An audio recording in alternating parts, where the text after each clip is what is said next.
You guys know what that sound means. This song means this is the Dirt Bike Channel podcast. This is Kyle Brotherson, and you are listening to Dirt Bike Channel. I have to apologize. It has been 10 days since I put out a podcast, and it isn't because I've neglected this. It's just because I've been working so freaking much that I haven't had time to do a podcast. Today, I feel like, is the day that it doesn't matter if I don't have time. It is the day to do another podcast. I don't want these things to be 10 days apart. I want to do one or two a week, and I just have not been able to as of late. I have a Dirt Bike Channel sweepstakes, which is going on. All you have to do is go to my website, and I'm giving 3 dirt bikes away between now and June 15th. June 15th is the day that it all closes, and if you go over to my website, dirtbikechannel.com, you can get entered to win all 3 of those bikes. They will all go to different winners. I also will be giving gift cards away to 7 other people, so I'll have 10 winners in all. And when I'm doing those sweepstakes, it's just my email workload goes up like so much that it's hard for me to do anything else. And the last few nights, I've decided to just kind of shut down at about 6, 7 o'clock and be with the family. And so that means I have a mound of emails in the morning and it just start over. Today, what I want to talk about, though, is my XCW. So today's podcast is going to be talking about the first 6.3 hours on my 2020 KTM 300 XCW. Yes, this bike is absolutely incredible, and I'm super excited about it. It's always easier to do podcasts on things that you're excited about. And to be completely honest, that's pretty much how I've done my entire channel. I get people reaching out to me saying, hey, will you recently I've had a number of people reach out to me saying, will you do a review on the Kawasaki KLX 300 or whatever, the air-cooled trail bike. And they see like, hey, 300, maybe Kyle will be interested in this. But the thing weighs like 700 pounds more than your typical enduro bike. It's air-cooled. It's maybe fine for some people out there, but it does not interest me right now. And so far, if there is maybe one of the secrets to my success, it's that on my channel, whether it's YouTube or the podcast, I've really only talked about stuff that I'm interested in. And because I have an interest in the things, more of that passion comes through, and I am able to talk about it. And, whether I like it or not is beside the point. At least I have some passion about it and I'm interested about it. I'm not interested in some of these bikes, and so I haven't done them. And eventually, if I run out of bikes that I'm interested in, which is not likely because they keep redoing them, then I would move over to some bikes that I have a little bit less interest in. The 2020 KTM 300 XCW I got interested in because I had the 2019 version of the bike, and it was very good, but I had some challenges with the bike, as you guys well know. I'll be giving that bike away, and it's an awesome bike. It's just when you're riding other bikes and they're perfect or nearly perfect, and then you've got a bike that is just kind of 90% there, it kind of irks at you. And that was kind of my experience with the 2019. A lot of people have had 2019 300 XCWs from KTM, and they've been awesome. Some of them have been awesome. Mine, I bought 2 of them on the same day. The first one, as far as I know, the first one is awesome. I gave that away to a gentleman in Colorado, Matt Dunn. He's never complained to me. Maybe he has had problems with it, and he just hasn't, wanted to say like, bite the hand that feeds you or whatever. But I've had a few problems with my 2019, and it's something that I've worked with. The 2020, though, 300 XCW is just absolutely incredible. My buddy Tyler bought one before I did, and so I got to play around with it as early as November-ish time, October, November of last year, and I was like, whoa. They made some major improvements on the 2020 XCW. In fact, they made some bigger improvements on the XCW in the 2020 model year range than I think they've done any time since I've been paying attention to it, other than when and I started paying attention and I was buying KTMs. I've pretty much had each model year since 2012. Some of those model years I've had multiples, like the 2020 model year I've had 3 different bikes. I've had a 300 XC, 250 XC, and now the 300 XCW. So the biggest change that they ever did, KTM, was between the 16 and the 17 model year range, and those bikes got they didn't get fuel injected. They got counterbalanced, and they got new frames, and they got a new fork, and like the whole thing changed. In 2019 to 2020, there were minor updates to the TPI system. They brought TPI over the XC bikes, but they did some changes that kind of went under the radar on the XCW. It got a new frame, and it's totally different. The bike is totally different. They also updated the mapping, made the bike start better, which I'm going to get into here. I've got a few different things to talk about. I don't know. This might not be the longest podcast ever. But I do have an outline of some things that I want to get into. The 2020, and I'll say this towards the end, but I guess I'll just say it now. If you have a 2019 KTM 300 or 250 XC TPI, and it runs perfect, because a lot of them do, you can just turn this podcast off right now. Okay, let me just save you some trouble. If you are, though, the guy that has a couple of issues, a couple qualms with your 2019, then this podcast is for you, because I'm going to talk about why the 2020 version might be a little bit better for you. But if you have no problems with your 2019, then there's not a real big reason to upgrade, because your bike is still new. It's still pretty good, and I say you guys can turn the podcast off. For the rest of us, though, sorry. For the rest of us, though, the 2020 XCW is the most balanced XCW I've ever had. And people ask me, what do I mean by that? I'm talking about the way that it feels front to back. Maybe one of the bigger complaints that I've had over the last few years on the XCWs is just that they have this kind of weird stink bug-like feeling, where the back end of the bike is higher than the front end of the bike. And you can see this just by looking at them. But they have that kind of tendency when you're riding it then for that to be accentuated. And sometimes your front end will kind of dive in corners a little bit. And as long as if you're just going slow, you're just doing the slower, more technical stuff, you don't really notice it. But if the speeds start to increase, then it would almost seem like the front end would have a little bit more of a propensity to knife on you and tuck the front wheel under.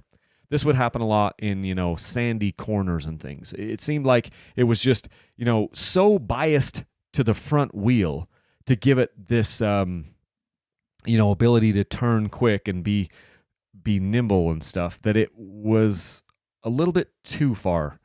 And you could knife the front end really easily. It was just a little bit harder to corner and those types of things.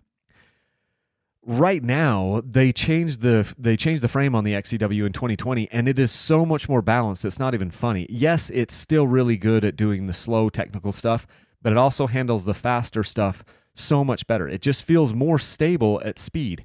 And for most guys, they're just going to have one bike, and so you're like, well, I'm going to get the XCW because I want to do, more of the slower technical single track and trails and stuff like that.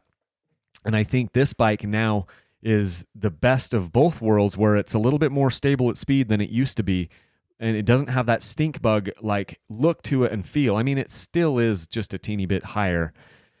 And some people will say, well, that's the PDS. If the PDS is set up correctly, the PDS is the rear shock where it doesn't have a linkage. PDS is where the shock hooks on the top of the swing arm. The benefit there is that there's no linkage hanging down for you to hang up on rocks and roots and other things like that. It's also a little bit less maintenance, and it's lighter because it doesn't have quite as many, moving parts. So the PDS is, as long as it's set up properly for your weight, I got to be honest, I cannot tell the difference. When I'm riding the bikes, even if we get out going through some whoops or whatever, I am not an adept enough rider where I have enough of awareness of what the bike is doing. I cannot tell the difference between PDS and linkage when I'm on them.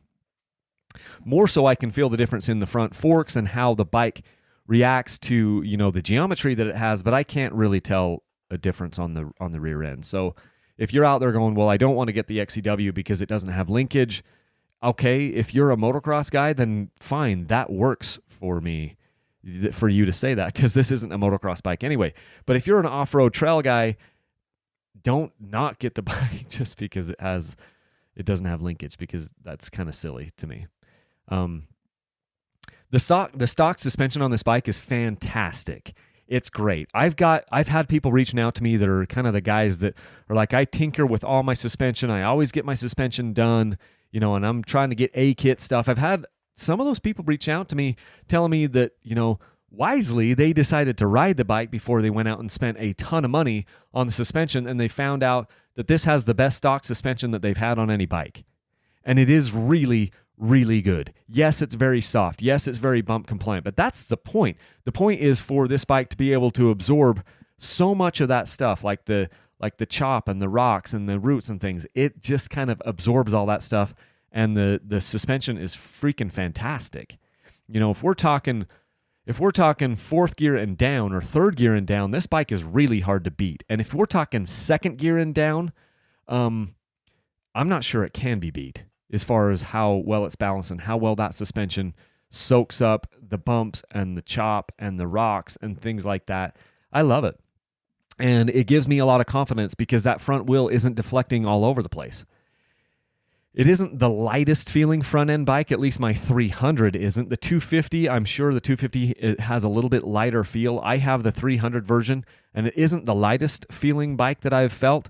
When I rode it back to back with the Beta 200 RR that I had, the Beta 200 RR did feel lighter than the KTM, even though it was just as heavy. I can't remember exactly how much it weighed, and I didn't actually weigh my freaking 300 XCW because I was so excited to put parts on it when I got it. I forgot all about weighing it.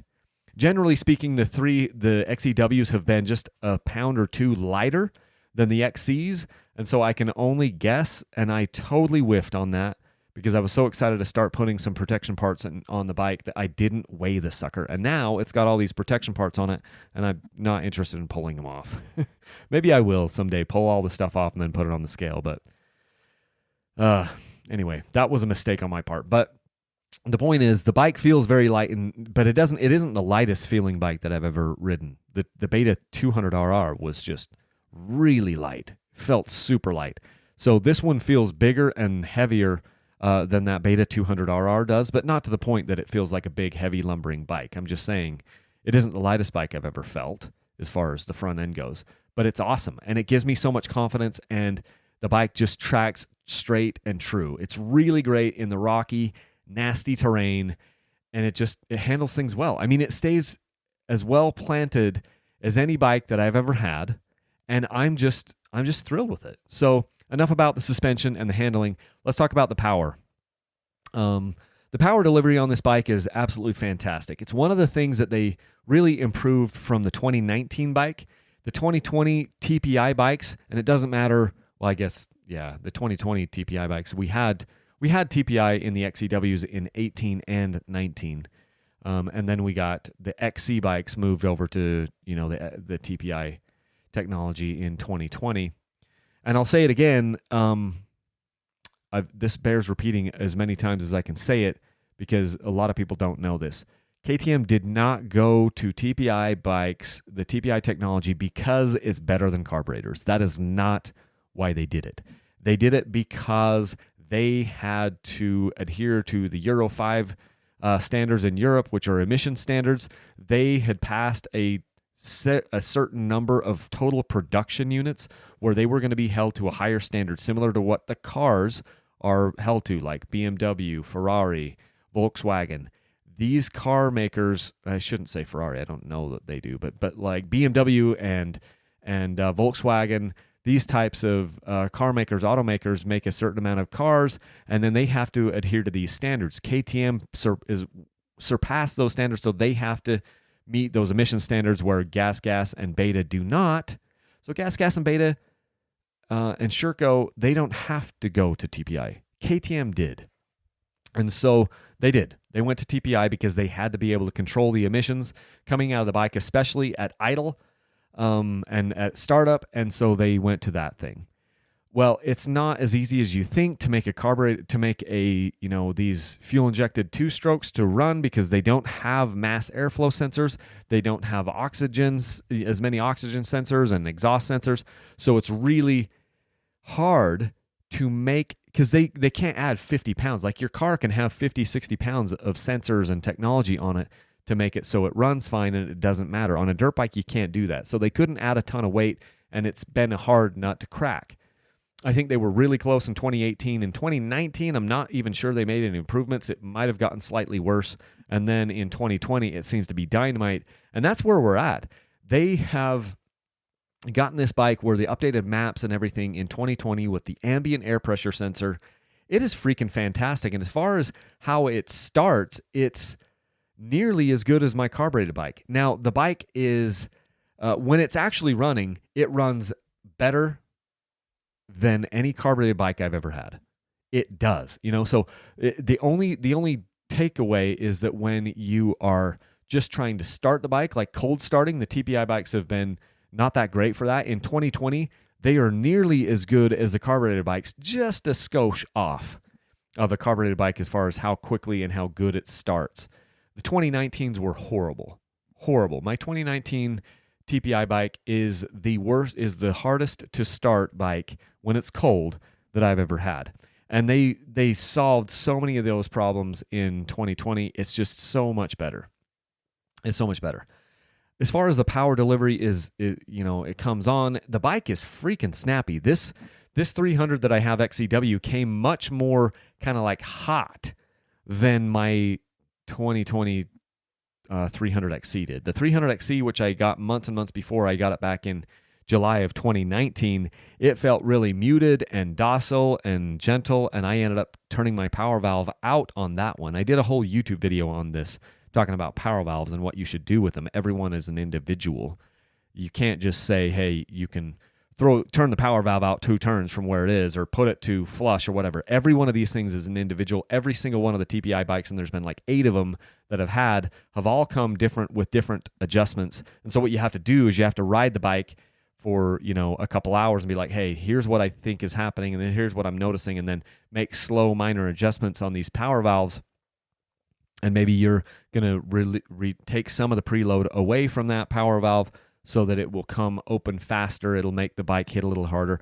Maybe you need to mute it down. On my 2020 300XC, I had to basically, unscrew the power valve a couple of turns. I did it really slow, but I got it where I wanted it. This one came further out, and it is just it's got so much power. I'm not, the only thing I want to do is mute it down.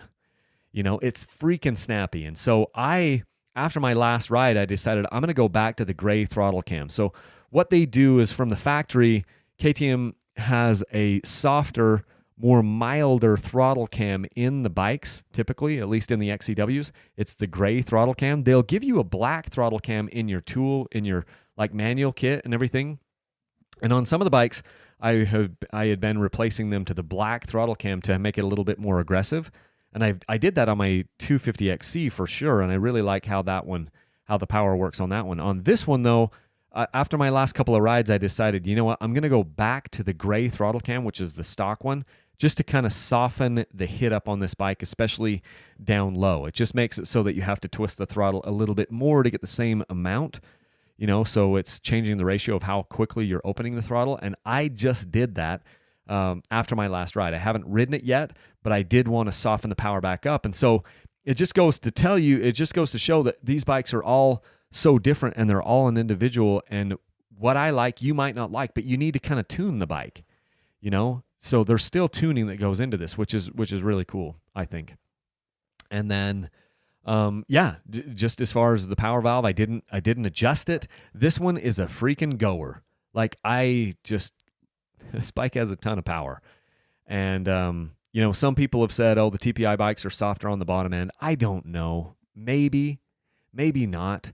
But the thing is every single bike is an individual. Like, some of the carbureted bikes run better and have a little bit more grunt than the other ones. And so I'm not willing to just say a blanket statement that the TPI bikes are softer on the bottom end, because the 2 that I have right now freaking hit hard. They both hit very hard, to the point that I'm like, I think I need to soften up my 300 just a little bit for some of these enduro type trails, the soft enduro. I'm using air quotes of soft enduro. By the way, I had I had 2 people email me in the last 24 hours asking me about soft enduro. I had one guy emailing me. I think he was from Europe or somewhere, and he's like, Kyle, I've been having a hard time trying to figure out, like, what's the difference between soft enduro and hard enduro? Because it seems like you're always talking about how you're doing soft enduro, but I can't see the difference of what is soft enduro and what is hard enduro. And can you help me out with that? And I'm like, dude, it's just it's just a joke, because I've got some people out there that have told me, a lot of different people, trolls, that have told me that what the type of riding we're doing is not hard enduro because it's not a race. And so we've just laughed about that, and we've turned it into a joke, and so we start calling it soft enduro, which I think is really funny. Well, it's confusing some people. And so setting the record straight, soft enduro and hard enduro, there is no difference. It's just that if, some people think it's not hard enduro if there's not like a race going on or whatever. Anyway, I digress. There was another person that emailed me, and they said, "Hey, I'm riding, X bike, and I'm doing soft enduro stuff, but I'm going to be transitioning into hard enduro stuff, and I'm just wondering what bike you think I should use." And I responded back, I'm like, first off, there is no difference between hard enduro and soft enduro. It's just a joke. So I think the bike that you should get is, XYZ, blah blah blah. It was pretty funny. Anyway, yeah, so that's a little fun side note. So how does this all relate to my 2019? This is, again, another spot where if you have a 2019 and you like your 2019 and it runs perfect, because there are some of you guys out there. I talked to two guys yesterday. One guy was having a couple of issues with his 2019, really similar issues to the ones that I have had with mine. And the next guy I was talking to, it's perfect. And he's like, this is the best bike I've ever owned, and I've had 3 bikes, and I love this one, and it's the best. And so I know there's those two camps out there for sure. If you have a 2019 TPI or a 2018 TPI, and it's the best bike out there, and you love it, and it runs great, and it starts easily in the morning for you and everything, then this is the time for you to turn the podcast off. So I'm going to turn on the music so that you guys feel like you can leave. Yeah. So for all you guys out there, let's go ahead and leave a single track. Thank you. Okay. Now, for those of you guys that don't have a perfect running 2019 TPI bike, the rest of this podcast is for you. I have a 2019 and a 2020, and I've ridden them back to back. And there are enough changes, and the 2020 is enough better that I don't like my 2019 nearly as much as I used to. And some guys are like, well, what if I put a Get ECU on my 2019? Well, that might solve it. Like you some of the issues that you're having might be solved with like an air screw. And so you could go get you could go to Jeff Slavin's or whoever else and get a $30 air screw, which I did this week for my 2020 because I want to be able to adjust the idle a little bit better. When I'm going downhill, the idle is just lean enough that sometimes the bike will stall if I'm just, going down a nasty hill or whatever. And I don't want to lean out the bike anymore. It's already out like 4.5 turns, the air bypass screw. So I'm going to put the idle screw mod on my 2020 XCW. But if you might be able to tune some of the issues out that you're having in your 2019 with an air screw. And you might still need the air screw mod on the 2020, but some guys are like, well, I'm going to go out there and get the Get ECU.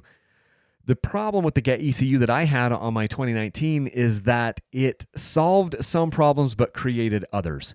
So it did make the bike run smoother and ran like a screaming eagle in most areas, but every once in a while it would then stumble on itself, which it never did before. So the rough part of the bike kind of went away, where it was rough in kind of like the 1/8 to 1/4 throttle area. That was what was happening that's what happens on that particular bike when it has a stock ECU. When I put the Get ECU on there, that problem went away.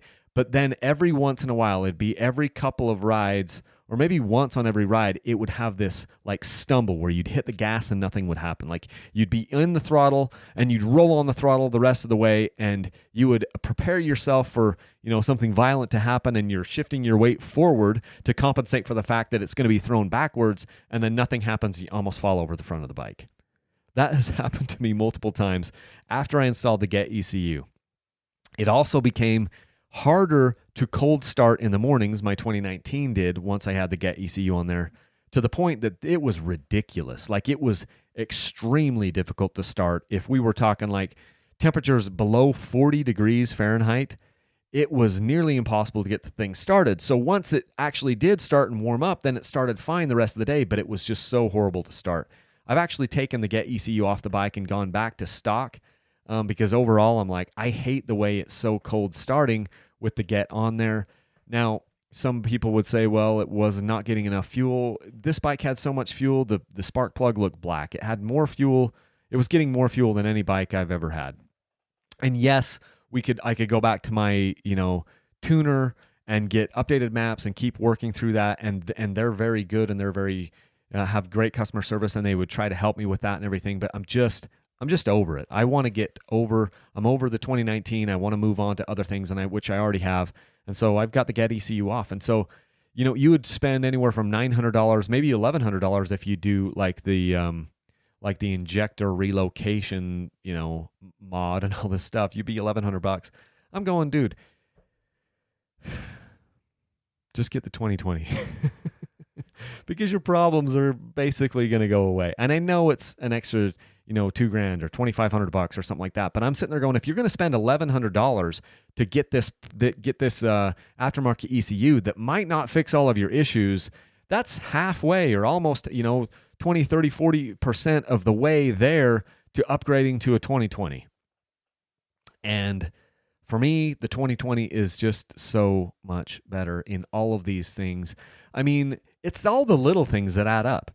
So it's not like they changed any one thing just like so it's monumental. It's just all these little things. It starts a little better. It runs a little better. It compensates for altitude while you're riding the bike. It's better balanced. It has a better front fork. All of these things just mean that the 2020 is just a better bike. It just is.